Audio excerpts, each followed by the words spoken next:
Anime की शुरुआत एक बहुत बड़ी कंपनी से होती है जहां पर काम करने वाले एक एम्प्लॉय ने अपनी एक कोवर्कर को प्रपोज कर दिया था और दोनों सबसे छिप कर डेट कर रहे थे।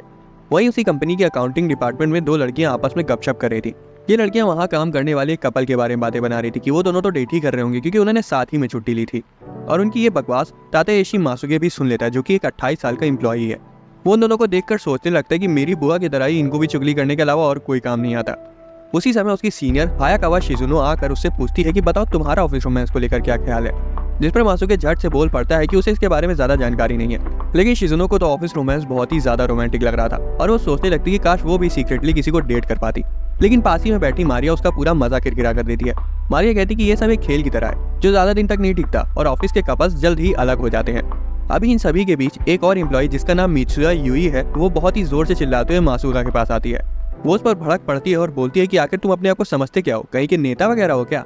अब मित्सुया ने ऐसा इसलिए बोला था क्योंकि एक छोटी सी गलती की वजह से मासुके ने उसे पूरी पीपीटी फिर से बनाने को बोल दी थी।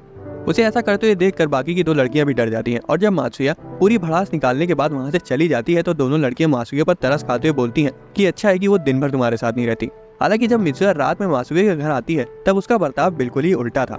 वो उसे सुबह भड़कने के लिए माफी मांगने लगती है और बोलती है कि मुझे पता ही नहीं था कि पहले दिन मैं अपने बॉयफ्रेंड से कैसे बात करूं, कहीं आज के लिए तुम मुझसे ब्रेकअप तो नहीं कर लोगे। वही मासुके तो अलग ही डर होता है कि कहीं ऐसा तो नहीं है कि मित्सुया गुस्से में आकर उसे छोड़कर चली जाए। असल में इन दोनों का एक दूसरे पर काफी दिनों से क्रश था, लेकिन किसी तरह हिम्मत करके मासुके ने मित्सुया को प्रपोज किया और उसने हाँ भी कर दिया और दोनों को रिलेशनशिप में आए हुए अभी सिर्फ एक ही दिन हुआ है। मासुके बैठकर मित्सुया से पूछता है कि क्या उन्हें अपने रिश्ते को सीक्रेट रखना चाहिए, जिस पर यूई हिचकिचाते हुए बोलती है कि उसे नहीं पता है कि बॉयफ्रेंड और गर्लफ्रेंड वर्क प्लेस पे कैसे बात करते हैं, इसलिए उन्हें अपना प्यार ऑफिस में नहीं दिखाना चाहिए। यूई का क्यूट सा चेहरा देखकर मासुके उसे मना नहीं कर पाता। यूई आगे बोलने लगती कि ऑफिस में तो हम वैसे भी कुत्ते बिल्लियों की तरह लड़ते हैं और अगर हम साथ में ऑफिस नहीं जाएंगे और ना ही साथ में बाहर घूमेंगे तो किसी को शक भी नहीं होगा। ये सुनकर मासुके सोचने लगते कि ये कौन सी डेटिंग हुई। लेकिन जब मित्सुया मास्क निकालकर बोलती कि वो इसे पहनकर बाहर जा सकते हैं तो मासुके भी सोचता है कि ऐसा करना सही होगा क्योंकि वो भी नहीं चाहता कि उसकी गर्लफ्रेंड के बारे में लोग ऑफिस में चुगली करें। फिर वो उसे अपनी तरफ खींच लेता है और दोनों शर्मा जाते हैं। कुछ दिनों बाद मित्सुया का मैनेजर अपने ऑफिस में बोलता है कि कुछ जरूरी कागजात अकाउंटिंग डिपार्टमेंट में देने हैं। ये सुनकर यूई सोचती है कि बहुत ही अच्छा मौका है मासुके से मिलने का और वो हाँ बोल देती है। लेकिन तभी दूसरी लड़कियां बोलती कि तुम वहां नहीं जा सकती हो क्योंकि तुम हमेशा मासुके से बदतमीजी से बात करती हो। ये सुनकर मित्सुया रोने जैसा मुंह बना लेती क्योंकि एक हफ्ते से वो दोनों एक दूसरे से मिल भी नहीं पाते। कभी काम ज्यादा हो जाता था और कभी मासुया इंतजार करते करते वहीं सो जाती थी। महीना खत्म होने की वजह से ऑफिस में ज्यादा काम चल रहा था, इसलिए मासुके का भी यही हाल था। एक दिन मासुके यूई को याद करते हुए एलिवेटर में जा रहा था कि तभी सामने उसे वही दिखाई दे जाती है। उसे देखकर मासुके का दिल तो बहुत जोरों से धड़कने लगता है, लेकिन यूई तो एकदम शांत थी, जैसे कि उसे कोई फर्क ही नहीं पड़ रहा हो। उसी एलिवेटर में शिजुनो भी होती और वो उन दोनों को देखकर बोलती कि तुम दोनों तो एक दूसरे को जानते ही हो ना। ये सुनकर यूई बहुत जोर से चिल्ला पड़ती कि बिल्कुल नहीं, मुझे तो इस आदमी का नाम भी नहीं पता है। मासुके मन में सोचता है कि लड़की को ज्यादा ही एक्टिंग नहीं करी है, ऐसे तो सबको आसानी से शक हो जाएगा। शिजुनो को लगता है कि ये दोनों अभी भी एक दूसरे से नफरत करते हैं तो वो कुछ नहीं बोलती, लेकिन वो यूई को इतना जरूर समझाती कि वो जरूरत से ज्यादा काम ना करे क्योंकि उसका मैनेजर उसे ज्यादा ही काम दे रहा है। तभी एलिवेटर में और भीड़ आ जाती है। मासुके सोचता है कि कितने दिनों बाद तो वो अपनी गर्लफ्रेंड से मिला है और ये भीड़ खत्म होने का नाम ही नहीं ले रही। फिर वो सोचता है कि खैर इस भीड़ का फायदा हम भी उठा सकते हैं और वो झट से सभी की नजरों से छिपकर यूई का हाथ पकड़ लेता है और इससे यूई के कान और गाल दोनों टमाटर की तरह लाल हो जाते हैं। कुछ दिनों बाद जब ऑफिस का काम थोड़ा कम होता है तो दोनों एक दूसरे के साथ मूवी देखने का प्लान बनाते हैं क्योंकि अब उनको डेट करते हुए पूरा 1 महीना हो गया था। मासुके सिनेमा हॉल के बाहर पहुंचकर उसका इंतजार करने लगता है, लेकिन जब वो यूई को देखता है तो सन्न रह जाता है क्योंकि वो आज बहुत ज्यादा प्यारी लग रही थी। वो उसके पास आकर बोलता है कि तुम बहुत क्यूट लग रही हो यूई। ये सुनकर यूई तो जम सी जाती क्योंकि मासुके ने उसका पहला नाम बोला था। यूई उसका पहला नाम जो कि मासुका था नहीं बोलती, जिस वजह से उनके बीच हल्की सी नोक-झोंक हो जाती है और फिर वो दोनों मूवी देखने चले जाते हैं जो कि थोड़ी खतरनाक थी। पूरी मूवी के दौरान यूई ने मासुके का हाथ कसकर पकड़ा हुआ था। उसके हाथ की गर्मी से मासुके तो कुछ ज्यादा ही बेचैन हो गया था। खैर खुद को काबू करते हुए दोनों हॉल के बाहर आते हैं। तभी उन्हें एक आदमी दिखाई देता है और दोनों डर जाते हैं क्योंकि ये आदमी काम के शुरुआती दिनों में यूई का सीनियर था और उसका नाम सुजुकी है। सुजुकी को उन दोनों को साथ देखकर शक तो नहीं होता, पर वो उन्हें साथ में खाना खाने के लिए इनवाइट करता है। 6 साल पहले जब यूई कंपनी में आई थी तो उन दिनों सब ये बातें बनाते थे कि ये दोनों तो पक्का डेट कर रहे हैं और यही वजह थी कि मासुके ने उस वक्त अपने प्यार को जाहिर नहीं किया था। मासुके अभी भी सोच में डूबा हुआ था कि तभी सुजुकी उन दोनों से बोलता है कि मैं यहाँ असल में बिजनेस ट्रिप पर आया हूँ और होटल में बोर हो रहा था, इसलिए मैंने सोचा कि चलो मूवी ही देख ली जाए। सुजुकी ये भी पूछता है कि क्या तुम दोनों भी साथ में मूवी देखने आए थे। ये सुनकर यूई जोर से चिल्ला रही थी कि बिल्कुल नहीं, मैं तो यहाँ मूवी अकेले देखने आई थी। मूवी शुरू होने से पहले ही बस मासुके से टकरा गई। सुजुकी हंसते हुए बोलता है कि मुझे लग ही रहा था क्योंकि तुम इतनी खतरनाक मूवी तो पहले भी नहीं देख पाती थी।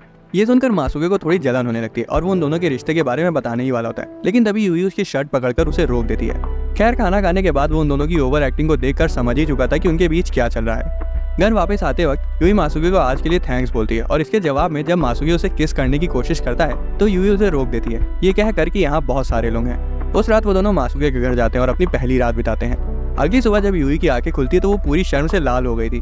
दोनों साथ में ऑफिस जाते हैं लेकिन उन्होंने कल वाले ही कपड़े पहने थे और कल रात जो हुआ उसके बारे में सोचकर दोनों ही शर्मा रहे थे। यूई बोलती कि वो ऑफिस में अपने कपड़े बदल लेगी। ट्रेन पर अचानक से मासुके के बगल में मारिया आकर खड़ी हो जाती है। हालांकि यूई दूसरी ट्रेन से ऑफिस गई हुई थी इसलिए कोई दिक्कत की बात नहीं थी। वो मारिया से पूछता है कि तुम इस ट्रेन पर कैसे, जिस पर मारिया बताती है कि उसने अपना घर यहीं पास में लिया है और अब से वो इसी ट्रेन से ऑफिस जाएगी। ऐसे ही काफी दिन बीत जाते हैं और एक दिन मासुके यूई से मैसेज पर बात करते हुए ऑफिस जा रहा था और बाहर ही दोनों की मुलाकात हो जाती है और दोनों सोच में पड़ जाते हैं कि अब उनका बात करना सही होगा या नहीं। खैर आखिर में दोनों फिर चूहे बिल्ली की तरह लड़ते हुए ऑफिस पहुंच ही जाते हैं। उसी शाम दोनों एक बार में जाते हैं और यूई बताती है कि उसने एक नए तरह का केक डिजाइन किया है और अब वो बाजार में उसे लाने के लिए बहुत ज्यादा एक्साइटेड है। हालांकि अगले ही दिन वो उदास हो जाती है क्योंकि उसे समझ नहीं आ रहा था कि उसका कौन सा सैंपल सबसे ज्यादा अच्छा है। तभी एक लड़की उसे किसी से मिलने के लिए बोलती है। यूई अकाउंटिंग डिपार्टमेंट में आती है तो मासुके सोचने लगता है कि कहीं ये यहाँ मुझसे मिलने तो नहीं आई है, लेकिन यूई सीधा मारिया के पास चली जाती है और उसे अपना सैंपल दिखाती है। ऐसा इसलिए था क्योंकि मारिया एक फूड ब्लॉगर है और वो खाने के स्वाद को बहुत अच्छे से समझती है। मारिया की मदद से यूई अपना सैंपल चुन लेती है। इन सब के बाद मारिया यूई को बोलती है कि वो एक फूड ब्लॉगर वाली बात किसी को ना बताए, तो यूई हंसकर उस बात को मान लेती है कि हर किसी का कोई ना कोई सीक्रेट होता है जो वो किसी को नहीं बताना चाहता। उसे कुछ देखकर मारिया बोलती कि तुम तो बहुत क्यूट हो, लेकिन तुम मासुके से हमेशा लड़ती क्यों रहती हो। ये सुनकर यूई को समझ नहीं आता कि वो आखिर बोले क्या, लेकिन मारिया आगे बोलती कि वैसे वो भी मासुके को कुछ खास पसंद नहीं करती क्योंकि वो सबको हमेशा टोका करता है। यूई को ये सुनकर अच्छा नहीं लगता, लेकिन मारिया तो चुप होने का नाम ही नहीं ले रही थी। वो आगे बोलती कि अगर इन सब चीजों को साइड रख दिया जाए तो मासुके बहुत ही अच्छा आदमी है क्योंकि वो हमेशा दूसरों को खुद से आगे रखता है और सबकी मदद करता है। अब यूई को भी मासुके की इन्हीं आदतों की वजह से उसे प्यार हुआ था, इसलिए उसे लगने लगा कि कहीं मारिया भी तो उससे प्यार नहीं करती। खैर मारिया तुरंत बोल देती कि उसे मासुके में कोई दिलचस्पी नहीं है। घर आकर यूई ये सब मासुके को बताती है और उसे कंधे पर मसाज देने लगती है। मासुके का मन थोड़ा सा बहक जाता है और कंधे के साथ साथ वो और भी जगह पर मसाज करवा लेता है। एक हफ्ते बाद यूई ने अपना केक कंप्लीट कर लिया था और वो ऑफिस में सभी लोगों को सैंपल केक देती है और उनमें से एक सोमी भी था जो उसके डिपार्टमेंट में काम करता था। इधर मासुके बहुत ही ज्यादा परेशान था क्योंकि उसका बॉस उसे पूरी फाइल दोबारा से बनाने को बोल रहा था। वो इसी कश्मकश में था कि वो आखिर क्या करे कि तभी यूई उसे भी केक देती है, जिसे खाकर वो कुछ नहीं बोलता। यूई चिल्लाते हुए बोलती कि मुझे सच सच बताओ ये केक अच्छा भी है या नहीं। मासुके उसे एकदम सीधा रिव्यू दे देता है। यूई उसे थैंक यू बोलती है क्योंकि उसे मासुके की सच्चाई अच्छी लगती है। बाकी खड़े लोग ये सीन देखकर समझ नहीं पा रहे थे कि आखिर ये कुत्ते बिल्लियों की तरह लड़ने वाले एक दूसरे से इतना प्यार से कैसे बात कर रहे हैं। यूई को इतनी मेहनत करते हुए देखकर मासुके भी सोचता है कि उसे भी मेहनत करनी चाहिए। उस रात शिजुनो सभी को ऑफिस पार्टी में चलने के लिए बोलती है और मासुके भी तैयार हो जाता है क्योंकि उसे लगा था कि यूई अपने काम की वजह से पार्टी में नहीं जाएगी, लेकिन यूई तो पहले से ही वहाँ मौजूद थी और तो और वो नशे में पूरी टुल थी। वो एक दूसरे को पूरी तरह से अनदेखा करने की कोशिश करते हैं और इसी चक्कर में यूई कुछ ज्यादा ही पी लेती है। सोमी भी इस पार्टी में आया हुआ था, लेकिन वो ना तो किसी से बात कर रहा था और दूसरों की तरह दारू पीने की जगह बस ऑरेंज जूस पी रहा था। तभी सोमी के पास किसी का कॉल आता है और वो बात करने के लिए बाहर चला जाता है। उसके बाहर जाते ही बाकी लड़कियां फिर से गॉसिप करने लगती है कि सोमी और यूई हमेशा साथ रहते हैं और यूई हमेशा सोमी की मदद करती है क्योंकि वो किसी से ज्यादा बात नहीं करता। ये सुनकर मासुके को थोड़ी जलन होने लगती है और वो सोचने लगता है कि आखिर यूई सोमी को इतना भाव क्यों देती है, जबकि उसका बॉयफ्रेंड तो मैं हूँ और मुझसे तो ये लड़की ऑफिस में ढंग से बात तक नहीं करती। इसी बीच ज्यादा पीने की वजह से यूई की हालत खराब हो जाती है और वो बाथरूम चली जाती है।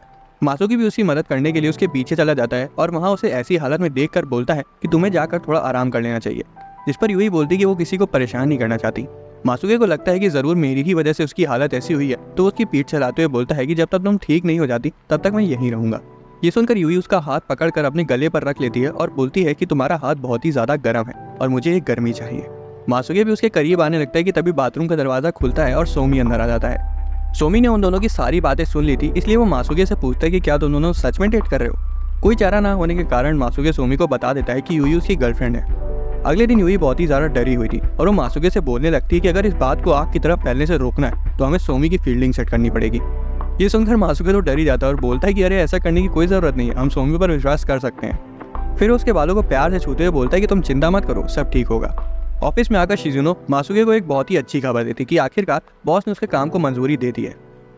मासुके बहुत ही खुश होता है और वो सीधा सोमी के पास जाता है और उससे बोलता है कि प्लीज तुम हमारे बारे में किसी को बताना मत। ये सुनकर सोमी बोलता है कि तुम लोगों ने चोरी थोड़ी ना की है जो इतना डर रहे हो, ये तो ऑफिस में या फिर बाहर सब करते हैं। मासुके बोलता है कि उसे भी पहले यही लगता था, लेकिन यूई की वजह से उसे समझ आया कि काम के बीच में प्यार को नहीं लाना चाहिए। ये सुनकर सोमी बोलता है कि वो वैसे भी किसी को नहीं बताने वाला था क्योंकि यूई बहुत ही अच्छी लड़की है और वो हमेशा उसकी मदद करती है और वो कभी नहीं चाहेगा कि उसे कोई परेशानी हो। मासुके खुश हो जाता है, लेकिन तभी सोमी बोल पड़ता है कि शादी के बाद तो सबको पता ही चल जाएगा, जिसे सुनकर मासुके शॉक हो जाता है क्योंकि उसने शादी के बारे में कभी सोचा ही नहीं था। वो सोमी को इसके बारे में कुछ नहीं बोलता और बात बदल कर घर वापस चला जाता है। अगले दिन ऑफिस में यूई और उसके साथी मीटिंग में थे और सभी वही पुराने तरीकों के बारे में बात कर रहे थे। लेकिन यूई सुझाव देती है कि उन्हें नए जमाने के साथ बदलते हुए नए तरीके अपनाने चाहिए। सोमी के अलावा बाकी सभी उसकी बात के खिलाफ थे। जब यूई की नज़र सोमी पर पड़ती है तब उसके हाथ पाँव फूलने लगते हैं क्योंकि उसे अभी भी उस पर भरोसा नहीं था। खैर, जब उसकी बात को कोई नहीं मानता है तो वो चुपचाप होकर बैठ जाती है। उसी रात मासूके उसके घर पर डोनट्स लेकर आया था। यूई डोनट्स को देखकर बहुत खुश हो जाती है और वो मासूके के लिए कॉफी बनाने चली जाती है। मासूके देखते हैं कि उसके पूरे घर में सिर्फ बनी ही दिखाई दे रहे हैं और यहाँ तक कि यूई के फोन का कवर और उसका वॉलपेपर भी एक खरगोश का ही था। उसे देखकर मासूके अपने कमरे के बारे में सोचने लगता है जो कि बहुत ही सादा था। तभी यूई कॉफी लेकर आती है और वो उसे बोलती है कि उसे डोनट्स बहुत पसंद है और वो ये सोचने लगती है कि कौन सा फ्लेवर पहले खाए। वो मेपल क्रीम वाला डोनट उठाकर उसे खाते हुए बोलती है कि ये बहुत ही ज्यादा स्वादिष्ट है, मैं इसे बहुत दिनों से खाना चाहती थी क्योंकि ऑफिस में सभी ये लेकर आते थे। वो मासूके से पूछती कि उसे कौन सा डोनट अच्छा लगता है, जिस पर मासूके बोलता है कि उसे मीठा ज्यादा पसंद नहीं है और वो डोनट भी सिर्फ यूई के लिए लाया था। उसे यूई को नजदीक से जानना था कि उसे क्या चीज़ नहीं पसंद है और कौन सी चीज़ देखकर यूई बहुत ही ज़्यादा खुश हो जाती है। फिर वो भी एक डोनट उठाकर यूई के बारे में सोचते हुए उसे खाता है और बोलता है कि मुझे भी अब मीठा पसंद आने लगा है। तभी वो देखता है कि यूई उसी की तरफ देख रही है और वो उसे डोनट देते हुए पूछता है कि क्या तुम ये चॉकलेट फ्लेवर टेस्ट करोगी। यूई आगे बढ़ जाती है और मासूके की गोद में बैठकर उसे किस करती है। मासूके तो पूरा लाल हो जाता है क्योंकि आज पहली बार यूई ने उसे आगे से आकर किस किया है। इसके बाद यूई बोलती है कि इसका टेस्ट बहुत ही ज़्यादा मीठा था और वो कॉफ़ी बनाने के बहाने किचन में चली जाती है। इधर मासूके को तो बहुत गर्मी लगने लगी थी और वो हंसते हुए सोचता है कि ऐसा करते हुए यूई बहुत ही प्यारी लगती है। यूई कॉफ़ी लेकर आती है और डोनट्स को खत्म करने के बाद वो थोड़ी सी परेशान थी क्योंकि उसे अब भी समझ नहीं आ रहा था कि वो ऑफिस में सोमी के साथ कैसे बात करे। मासूके सोमी के साथ की अपनी बातचीत को याद करते हुए यूई का सिर सहलाता है और बोलता है कि तुम्हें चिंता करने की जरूरत नहीं है क्योंकि सोमी बहुत ही अच्छा आदमी है।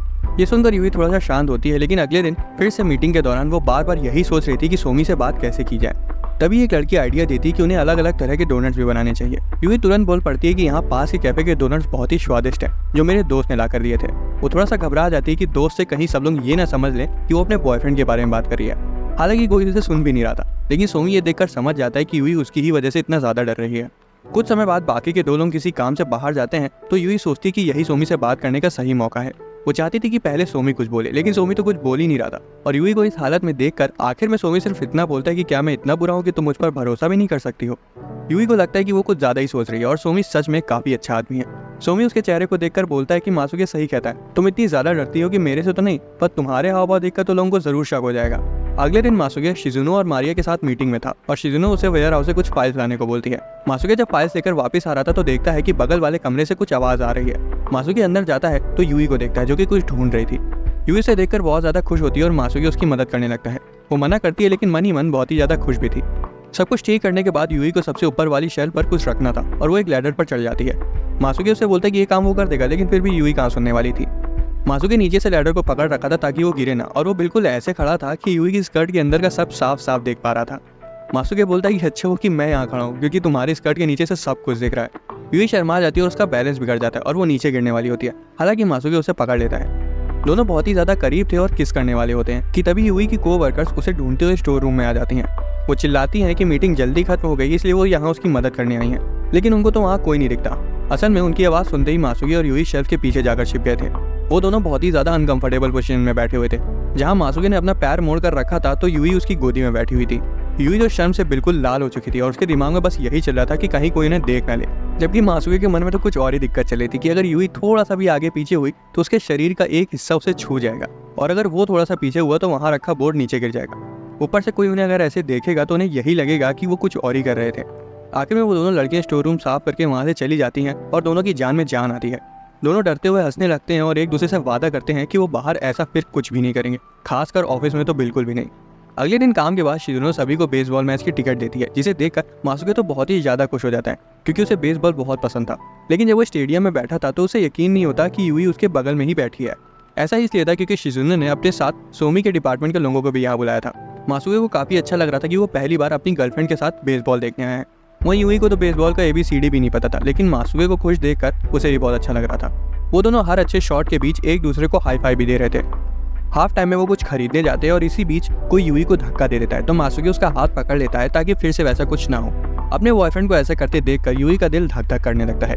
जैसे ही वो दोनों वापस अपनी सीट पर आते हैं एक बहुत ही अच्छा शॉट लगता है और मासूके को इतनी खुशी होती है कि वो यूई को गले लगा लेता है। लेकिन फिर वो तुरंत घबरा कर आस पास देखता है कि कोई इन पर ध्यान तो नहीं दे रहा, पर सब तो खुद अपने में ही मजे कर रहे थे। शिजुनो टट्टुल होकर बहुत ही ज्यादा चिल्ला रही थी, जबकि उसके बगल में बैठा सुमी को ये समझ नहीं आ रहा था कि वो इनके साथ कहाँ फंस गया। इधर हमारे कपल सीट पर आके बैठते हैं और यूही मासूके को कान में कुछ बोलती है, लेकिन वो सुन नहीं पाता क्योंकि बाहर बहुत शोर हो रहा था। अगले दिन यूही दुकान में जाती है और देखती है कि एक आदमी उसका बनाया हुआ केक देखकर वापस रख देता है। यूही को बुरा लग रहा था क्योंकि अब तक उसका केक किसी ने भी नहीं खरीदा था।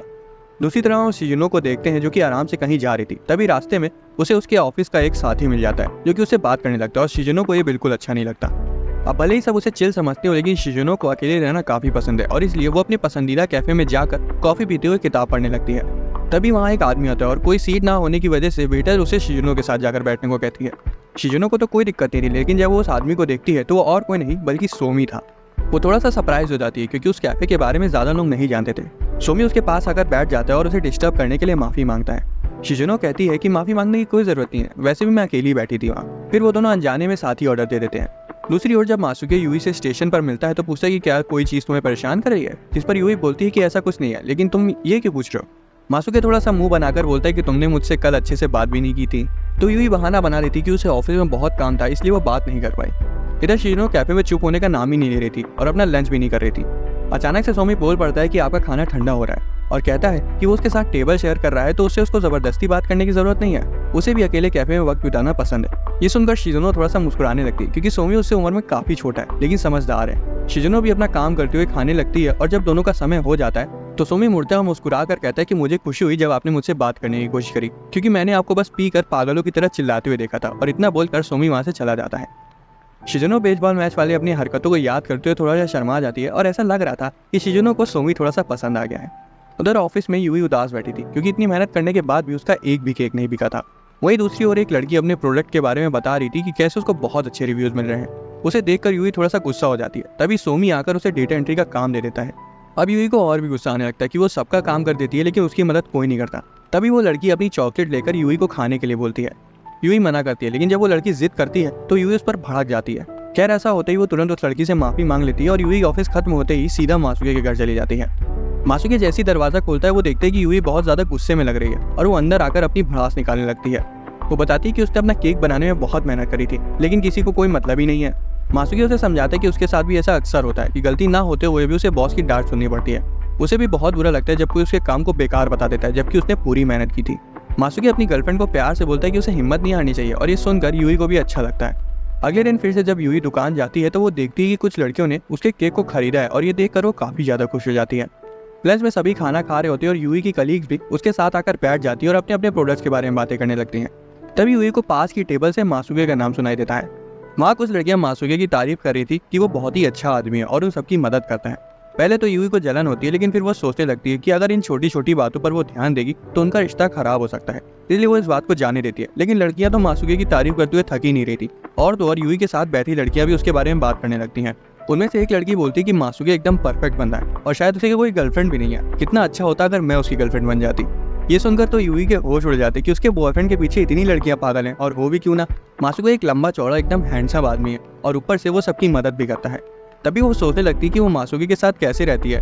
धीरे से उसे इनसिक्योरिटीज होना शुरू हो जाती है कि वो उसके सामने कुछ भी पहन लेती है और कुछ भी बोल देती है। ये सोच कर तो यूही अपना सिर पीट लेती कि कहीं ऐसा ना हो कि उस चक्कर में मासूके उसे छोड़कर चला जाए। उस रात वो पूरा बन ठन कर मासूके के घर आई थी और उसने बहुत ही चिपके कपड़े पहने थे। मासूके को कुछ समझ नहीं आ रहा था कि आखिर इस लड़की को हो क्या गया है, क्योंकि आज तो उन्हें मिलना भी नहीं था, फिर भी वो उसके घर आ गई। यूही बोलती है कि उसे गर्मी लग रही है और जब मासूके एसी बढ़ाने की बात करता है तब यूही बोलती है कि उससे कुछ नहीं होगा, मैं अपने कपड़े निकालना चाहती हूँ और मैंने अंदर कुछ नया पहना है। वो शर्माते हुए बोलती है कि क्या तुम उसे देखना चाहोगे। मासूके सीधा बोल देता है कि मुझे तुम आज कुछ ठीक नहीं लग रही है और इस हालत में मैं कुछ भी ऐसा वैसा नहीं करना चाहता। मासूके फिर उसे समझाते हुए बोलता है कि अगर कोई बात है तो तुम मुझे बता सकती हो। ये सुनकर यूही उसे ऑफिस में हुई सारी बातें बता देती है, जिस पर मासूके बोलता है कि अरे ऐसा कुछ नहीं है, मुझे तो ज्यादा लोग जानते भी नहीं है। यूही से चुप कराते हुए बोलती है कि तुम बहुत भोले हो और मैं नहीं चाहती कि कोई और लड़की भी तुम्हारे साथ फ्लर्ट करे। मासूके बोलता है कि मुझे भी ऐसा ही लगता है जब तुम दूसरों की मदद करती हो, क्योंकि तुम भी बहुत पॉपुलर हो। फिर भी वो शर्माते हुए कहते हैं कि अगर ऐसा हुआ भी तो मैं किसी और लड़की को उस नज़र से नहीं देखता हूँ जैसे मैं तुम्हें देखता हूँ। ये सुनकर यूही अपना टॉप निकाल कर उसे किस करने लगती है। मासूके उसे रोकने की कोशिश करते हुए बोलता है कि मैं तुम्हारी इजाजत के बगैर ये सब नहीं करना चाहता और तुम्हें फोर्स भी नहीं करना चाहता। हालांकि यूही उसे फिर से किस करते हुए सोफे पर ले जाती और बोलती है कि ये सब मैं खुद करना चाहती हूँ। यूही आज पूरे मूड में थी और बोलती है कि आज मासूके सब उस पर छोड़ दे। मासूके सोचने लगता है कि इस लड़की में कौन सा स्विच बटन दब गया है और बोलता है कि आज ये पहली बार है जब यूही खुद कुछ करना चाहती है और मासूके उसे वो करने देता है। अगले दिन रात की वजह से यूही बहुत ही ज्यादा थकी हुई लग रही थी। उसकी साथी उससे बोलती है कि मैं सुबह से देख रही हूँ तुम बहुत ज्यादा थकी हुई लग रही हो, क्या कल रात बहुत ज्यादा मेहनत कर ली थी। ये सुनकर यूवी तुरंत घबरा जाती है और बोलती है कि ऐसा कुछ भी नहीं है, वो बिल्कुल नहीं थकी है। मीटिंग के बाद वो एलिवेटर में जाती है और फिर से सारी लड़कियां मासूके के बारे में बात कर रही थी कि तभी मासूके भी एलिवेटर में आ जाता है। एक लड़की मासूके से पूछती कि आप तो ऑफिस में किसी के साथ ज्यादा बात नहीं करते हो, अगर आप सिंगल हो तो। अभी वो लड़की अपनी बात पूरी कर ही पाती उससे पहले ही मासूके बोल पड़ता है कि वो ऑफिस में इसलिए ज्यादा बात नहीं करता क्योंकि उसे अपनी गर्लफ्रेंड के साथ समय बिताना ज्यादा अच्छा लगता है। ऐसे ही कुछ दिन बीत जाते हैं और गर्मियों का सीजन आ जाता है, जब स्कूल की तरह ऑफिस में भी ज्यादातर लोग छुट्टियों के मजे लेते हैं और काम भी थोड़ा कम होता है। मारिया छुट्टियों को लेकर बहुत ज्यादा एक्साइटेड थी क्योंकि वो कहीं घूमने जाने वाली थी। वो शिजुनो से उसके बारे में पूछती है तो शिजुनो बोलती है कि उसे घूमना उतना पसंद नहीं है और वो ऑफिस में ही रहेगी क्योंकि अब तो ऑफिस में लगभग सभी लोग छुट्टी पर जाने वाले हैं। वो दोनों मासूके से पूछती है तो वो कहीं और ही खोया हुआ था। दरअसल जब से छुट्टियों की बात चली थी तब से यूई और मासूके इस बात पर लड़ रहे थे कि वो दोनों कहाँ जाएंगे। यूई बोलती है कि उसे ओकिनावा जाना है तो वहीं मासूके को होकाइडो जाना था। दोनों इतना लड़ रहे थे कि कैफे की लेडी तक इनसे परेशान हो जाती है। वापस आते वक्त भी वो दोनों लड़ी रहते, जहाँ यूई बोल रही थी कि तुम कभी मेरी बात नहीं मानते और हमेशा मुझे टोकते रहते हो। वही मासूके बोले जा रहा था कि मैं हमेशा वही करता हूँ जो तुम बोलती हो मुझे। घर आकर भी वो दोनों लड़ाई कर रहे थे और यूई बार बार यही बोल रही थी कि ओकिनावा जाकर उसे बिकिनी में समुद्र के किनारे घूमना और अच्छा अच्छा खाना खाना है। ये सुनकर मासूके बोलते कि तुम्हें बिकिनी क्यों पहननी है, हमें होकाइडो जाना चाहिए ताकि हम आराम से हॉट स्प्रिंग में मजे ले सके और साथ में अच्छा अच्छा खाना खा सके। यूई बोलती है कि वो बुड्ढों की तरह ऐसे नहीं करने वाली है। ये सुनकर मासूके चिल्लाते हुए बोलता है कि मैंने एक प्राइवेट हॉट स्प्रिंग बुक किया है ताकि हम साथ में नहा सके, और इतना बोलते ही वो शर्म से लाल हो जाता है। असल में वो तो बस अपनी पहली ट्रिप को बहुत ज्यादा यादगार बनाना चाह रहा था। यूई थोड़ा सा शर्मा जाती है और बोलती है कि अगर ऐसी बात है तो हम आज भी साथ में बात लेने का ट्राई कर सकते हैं। मासूके ऐसा मौका कैसे छोड़ देता, इसलिए दोनों साथ में एक ही बाथटब में मजे से नहाते हैं। वो बाथटब उनके लिए छोटा पड़ा था जिस वजह से वो सोचते हैं कि उन्हें कहीं पास में एक अच्छा सा रूम बुक करके बढ़िया से बात एंजॉय करनी चाहिए। आखिर में वो फैसला करते कि वो मासूके के होम टाउन यामानाशी जाएंगे। इधर मारिया फिर से मासूके को आवाज लगाती है तो वो तुरंत उन्होंने से बोलता है कि वो अपने परिवार से मिलने यामानाशी जा रहा है। दोनों से मजे करने के लिए बोलते हैं और अपने काम में लग जाते हैं। दूसरी तरफ यूई भी घर जाने को बेताब थी और जल्दी से अपना काम खत्म कर लेती है। तभी उनका टीम लीडर चिल्लाने लगता है क्योंकि उन्हें एक जगह पर कल ही सामान डिलीवरी करनी थी और उनकी पैकिंग तक पूरी नहीं हुई थी, इसलिए वो सबको घर जाने से रोक देता है। यूई बहाना बनाने की कोशिश करती है लेकिन आखिरकार उसे भी ऑफिस में रुक कर काम करना ही पड़ता है। वो बार बार सोच रही थी कि वो यहाँ से कैसे निकले क्योंकि अगर काम खत्म नहीं हुआ तो वो घर नहीं जा पाएगी और कहीं ऐसा ना हो कि वो बस की ट्रिप ही मिस कर दे। दूसरी तरफ यूई के घर न आने पर मासूके थोड़ा सा परेशान हो गया था और वो बार बार उसे कॉल और मैसेज कर रहा था, लेकिन यूई उसका जवाब नहीं दे रही थी। यूई का टीम लीडर उनसे कहता है कि आज उनका काम खत्म नहीं होने वाला, जिसे सुनकर यूई काफी ज्यादा घबरा जाती है और सोचने लगती है कि कहीं उनकी पहली ट्रिप खराब ना हो जाए। हालांकि कुछ ही देर में सोमी और बाकी सारे कोलीग्स भी ऑफिस आ जाते हैं और वो सभी मिलकर पैकिंग को सही समय पर खत्म कर देते हैं। टीम लीडर सबका शुक्रिया अदा करता है और सभी अपने अपने घर जाने लगते हैं। यूई भी बहुत खुश थी कि काम खत्म हो गया और वो जल्दी से घर जाने लगती है कि तभी मासूके उसे पीछे से खींच लेता है और पूछने लगता है कि आखिर तुम कोई जवाब क्यों नहीं दे रही थी, मैं कितना डर गया था। यूई बताती है कि काम ज्यादा होने की वजह से उसे ऑफिस में ही रुकना पड़ा और वो अपना फोन चेक करना भूल गई थी। वो माफी मांगने लगती है जिस पर मासूके बोलता है कि अरे कोई बात नहीं, तुम ठीक हो, बस मुझे इतना चाहिए। छुट्टियां शुरू हो चुकी थी और अब शिजुनो और सोमी बहुत ही अच्छे दोस्त बन गए थे और वो दोनों अपना काफी समय उसी कैफे में बिताते थे। यूई और मासूके भी साथ में अपनी ट्रिप पर आ चुके थे और दोनों ही मजे से वाटर जेली केक खा रहे थे। अपनी क्यूट सी गर्लफ्रेंड को ऐसे वाटर जेली केक खाते हुए देखकर मासूके को बहुत ज्यादा अच्छा लग रहा था। मासूके के मुंह पर कुछ लग गया था और यूई इसे साफ करती है तो मासूके को उस पर और भी ज्यादा प्यार आ जाता है। तभी वहाँ खड़ी एक छोटी सी लड़की बोलती है कि तुम बच्चे की तरह बिहेव क्यों कर रहे हो। यूई मासूके का हाथ कसकर पकड़ लेती है और बोलती है कि मैं इसकी टीचर नहीं हूँ बल्कि इसकी गर्लफ्रेंड हूँ। ये सुनकर मासूके की खुशी तो सातवें आसमान पर पहुंच जाती है। तभी वहाँ पर कुछ रिपोर्टर्स आ जाते हैं और कपल्स की तरह उन दोनों से सवाल पूछने की कोशिश करते हैं। मासूके को तो कोई दिक्कत नहीं थी, लेकिन कैमरा देखकर यूई वहाँ से अपना मुंह छिपाकर भाग जाती है। बाद में रास्ते में उन्हें सूरजमुखी के खेत दिखाई देते तो वो अपनी कार रोककर वहाँ फूलों के बीच चले जाते हैं। यूई को इतना खुश देखकर मासूके तो उसे देखता ही रह जाता है और उसे लगता है कि कहीं वो शाहरुख खान की किसी मूवी में तो नहीं आ गया और वो तुरंत यूई के पास जाकर उसे किस कर लेता है। वहाँ से वो होटल वापस आ जाते हैं और नहाने के बाद दोनों साथ में बैठकर बातें करने लगते हैं। मासूके अपनी पुरानी बातें याद करते हुए बोलता है कि तुम्हें याद है कैसे हमने ऑफिस में ट्रिप में साथ में कितनी ज्यादा पी ली थी। उसकी बातें सुनकर यूई भी हंसने लगती है और बोलती है कि मुझे बहुत ज्यादा खुशी है कि मैं इस ट्रिप पर अकेले नहीं आई, और ऐसा बोलते हुए वो मासूके को किस करती है। अगले दिन जब यूई की नींद खुलती है तो वो मासूके के साथ उसके बिस्तर में थी और ऐसा लग रहा था कि वो दोनों अभी भी नशे में थे। यूई बोलती कि कल की रात बहुत ज्यादा अच्छी थी। यूई उसे ऐसे देख रही थी कि वो उसे खा ही जाएगी, लेकिन तभी बाहर से आवाज आती है कि उनका नाश्ता आ गया है और दोनों एक दूसरे से इतनी दूर बैठ जाते जैसे एक दूसरे को जानते ही ना हो। वो तैयार होकर बहुत सारी जगह घूमते हैं और साथ ही यूई अपनी कलीग्स के लिए तोहफे भी खरीदती है। तभी दोनों एक दुकान पर जाते हैं जहाँ कुछ लोग अपने खेत के अंगूर बेच रहे थे। मासूके थोड़ा सा घबरा जाता है क्योंकि उसके मम्मी पापा भी अंगूर की खेती करते हैं और वो सोचने लगते हैं कि कहीं ऐसा ना हो कि वो भी पास में ही हो, लेकिन फिर वो खुद ही बोलता है कि ये बस मेरा वहम है। इसके बाद दोनों एक जगह बैठ जाते हैं और यूई पूछती है कि तुम अपने मम्मी पापा से मिलने कब जाओगे। मासूके बोलता है कि उसके मम्मी पापा इस समय बहुत ज़्यादा बिजी हैं क्योंकि गर्मियों में अंगूर ज़्यादा बिकते हैं, इसलिए उनका पूरा समय उसी में चला जाता है। यूई बोलती है कि उसे यहाँ बहुत अच्छा लगा और अगली बार जब वो यहाँ आएंगे तो उसके मम्मी पापा से मिल कर जाएंगे। अब क्योंकि आज उनका ट्रिप पर आखिरी दिन होने वाला था, इसलिए दोनों एक साथ बाथटब में मजे करते हैं। दोनों अपने फ्यूचर के बारे में बात कर रहे थे और दोनों ही अपना अपना गोल बनाते हैं कि साल के आखिर तक वो खुद को बेहतर बनाएंगे और जो ऐसा नहीं कर पाएगा वो 1 साल का कमरे का पूरा किराया देगा। छुट्टियां खत्म हो जाती है और सभी ऑफिस वापस आ जाते हैं। मारिया कुछ मिठाइयाँ लेकर आई थी और वो शिजुनो को देती है। शिजुनो मारिया से उसके ट्रिप्स की फोटोज मांगती है तो मारिया घबरा कर बोलती है कि वो उसकी पर्सनल फोटोज है, इसलिए वो उन्हें नहीं दिखा सकती। वो दोनों मासुके से पूछती है कि उसके परिवार में सब कैसे हैं, तो मासुके बोलता है कि सब ठीक है और वो अपना काम करने में लग जाता है। मारिया यूई के पास भी मिठाई देने जाती है और ये देखकर मासुके घबरा जाता है कि कहीं खुशी खुशी में यूई अपना मुंह ना खोल दे, और ऐसा ही होता भी है। जब मारिया वापस आती है तो शिजुनो और मासुके को बताती है कि यूई ने तो अपने ट्रिप पर यामानाशी में बहुत मजे किए। मासुके की जान में जान आती है कि यूई ने कोई गड़बड़ नहीं की। तभी मारिया मासुके से पूछती है कि तुम भी तो यामानाशी में ही थे ना, तुम यूई से एक बार भी नहीं मिले। मासुके घबरा जाता है क्योंकि मारिया और शिजुनो उसे बहुत ध्यान से शक की नजरों से देख रही थी। खैर कुछ देर में सब नॉर्मल हो जाता है और वो लोग अपने अपने काम में लग जाते हैं। दोस्तों, अगर आपको एक्सप्लेनेशन पसंद आया तो वीडियो को लाइक और चैनल को सब्सक्राइब कर लेना। मिलते हैं अगली वीडियो में।